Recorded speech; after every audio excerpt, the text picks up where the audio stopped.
तो ये क्वेश्चन हमारे पास है कि it is given that universal set is equals to 1 2 3 4 5 6 7 8 9, set A is equals to 1 2 and set B is equals to 1 2 3 4। Draw Venn diagram to illustrate the given information. हमने यहाँ पर करना क्या है, हमने वेन डायग्राम बनानी है। वेन डायग्राम बनाना बहुत ईजी है, बहुत ईजी सा काम है। जस्ट आपको पता होना चाहिए, एक चीज़ आपने हमेशा याद रखनी है कि जो यूनिवर्सल सेट होता है ना हमारे पास, यूनिवर्सल सेट जो होता है ना वो हमारे पास एक कंप्लीट सेट होता है और उसी के बीच में से ये बनते हैं हमारे पास ये जो ए बी और या फिर सी डी वट जितने भी गिवन है वो सारे क्या होते हैं, इसी के सबसेट्स होते हैं, इसी के बीच में से बनते हैं। ठीक है, तो जब भी हम बनाते हैं ना वेन डायग्राम तो हम लोग क्या करते हैं, हम लोग एक रेक्टेंगल ड्रॉ करते हैं। तो रेक्टेंगल ड्रॉ करते हैं जिसके बीच में हम लिख देते हैं कि ये हमारे पास क्या है, एक यूनिवर्सल सेट है। ठीक है, ये हमारे पास इसका आ गया जी यूनिवर्सल सेट।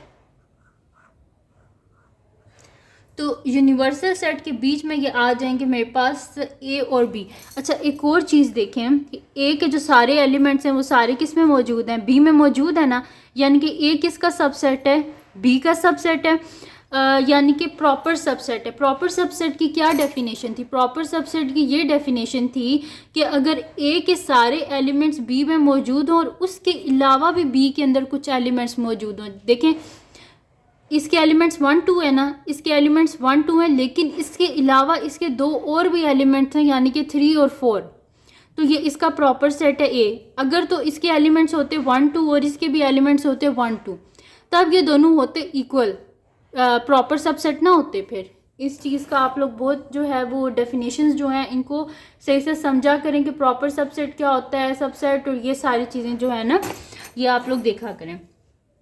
अच्छा, अब ये यूनिवर्सल सेट हो गया। तो ये मेरे पास जो सेट बी है वो मैं ऐसे बना लेती हूँ, ये मेरे पास सेट बी है और इसी के बीच में हम बना लेते हैं ये सेट ए।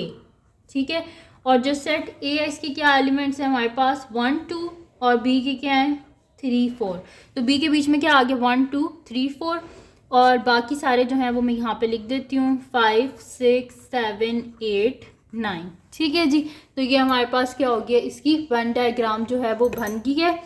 अच्छा, अब इसकी जो है ना फर्दर जो हमारे पास होती है इंशाल्लाह जो आगे क्वेश्चंस आएंगे उसमें मैं आपको बता दूंगी कि जो वेन डायग्राम के बीच में यूनियन होती है, इंटरसेक्शन होती है, या जो डिमॉर्गन्स लॉ जो होता है वो अप्लाई होता है, वो सारा मैं इंशाल्लाह आपको जो है वो सारा भी बताऊंगी।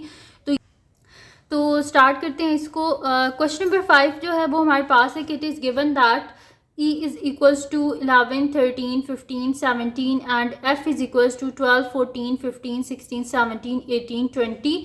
Draw Venn diagram to represent set E and F. From the Venn diagram, list all the elements in E union F in set notation.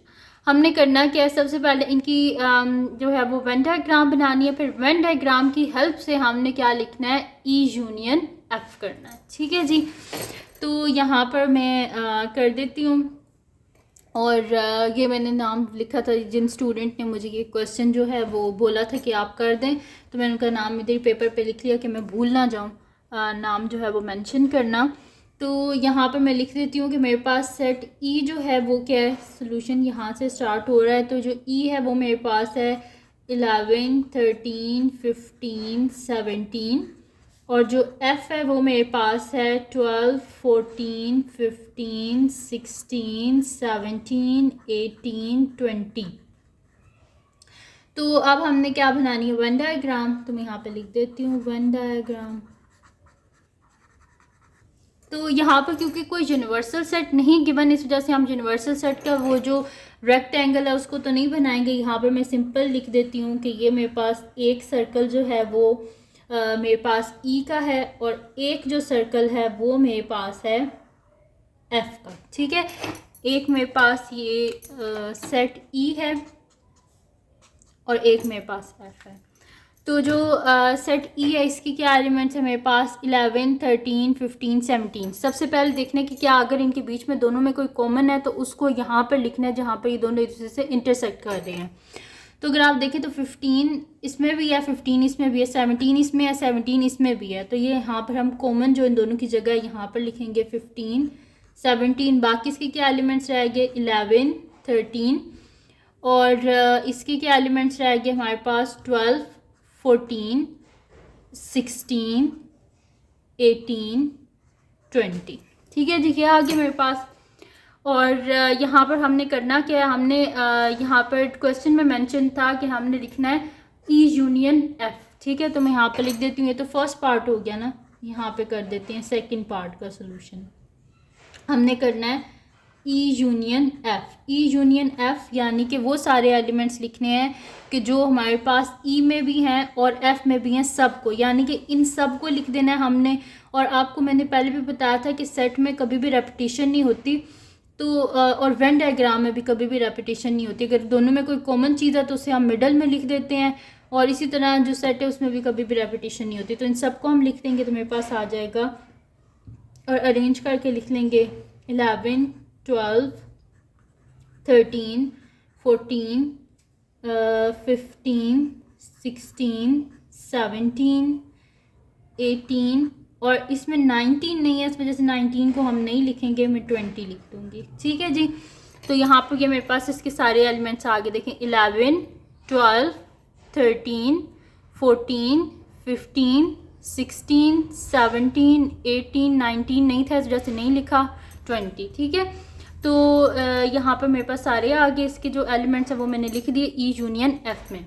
अगर फॉर सपोज अगर आपके पास यहीं पर क्वेश्चन आ जाए कि आपने लिखना है ई इंटरसेक्शन एफ, ठीक है, तो ई इंटरसेक्शन एफ आ जाए, ये क्वेश्चन में इंक्लूडेड नहीं है लेकिन मैं वैसे बता रही हूँ, अगर आपके पास आ जाए ई इंटरसेक्शन एफ तो फिर क्या आ जाएगा, ये इसका आंसर आ जाएगा, ये दोनों के जो कॉमन ये जो एलिमेंट्स हैं ना ये आ जाएंगे, यानी कि 15 17 ये आ जाएगा हमारे पास।